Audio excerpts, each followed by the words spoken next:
صرف ایک جملہ آپ کی خدمت میں عرض کرنا ہے کہ حضرت علی علیہ السلام پیغمبر اکرم صلی اللہ علیہ وآلہ وسلم سے سوال کرتے ہیں، یا رسول اللہ جعلت فداک یا رسول اللہ مد دین۔ علی علیہ السلام پوچھ رہے ہیں کس سے؟ سرور کائنات سے، اے اللہ کے رسول میری جان آپ پر قربان ہو جائے، بتائیں دین کیا ہے؟ وہ دین جو پیغمبر پر 23 برس کے طویل عرصے میں نازل ہوا، سرور کائنات نے 2 جملوں میں بتایا۔ ایک التعظیم لامر اللہ، پیغمبر نے فرمایا دین اللہ کے حکم کی تعظیم میں ہے، یہ نہ کہیں کہ کیوں آپ کے پاس یہ حق، کیوں کا اس وقت تک ہے جب تک آپ نے اللہ کو نہیں مانا ہے۔ اللہ کو کیوں مانے، یہ حق آپ کے پاس ہے۔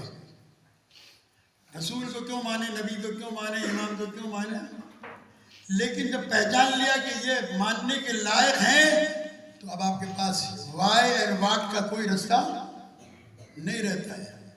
بلکہ میں جملہ کہہ دوں کہ جو اللہ کے رستے میں واٹ کرتا ہے اللہ بھی اس کی واٹ لگا دیتا ہے،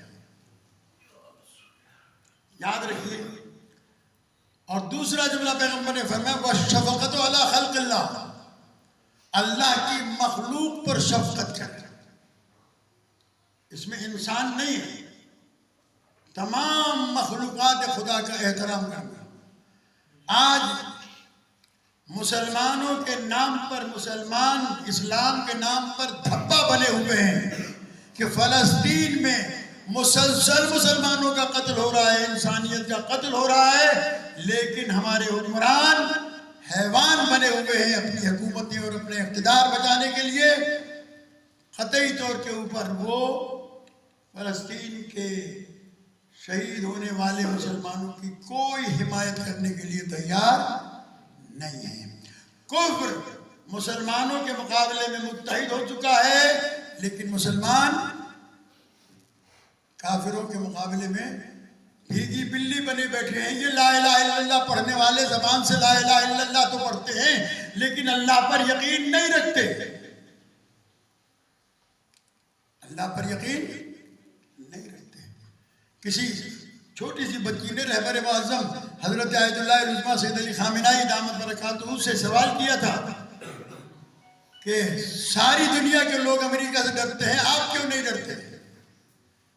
تو آپ نے فرمایا تھا ساری دنیا والے اس لیے ان سے ڈرتے ہیں کہ ان کے پاس دولت ایمان نہیں ہے، ہمارے پاس اللہ کی وحدانیت موجود ہے، پیغمبر کی رسالت موجود ہے، علی کی ولایت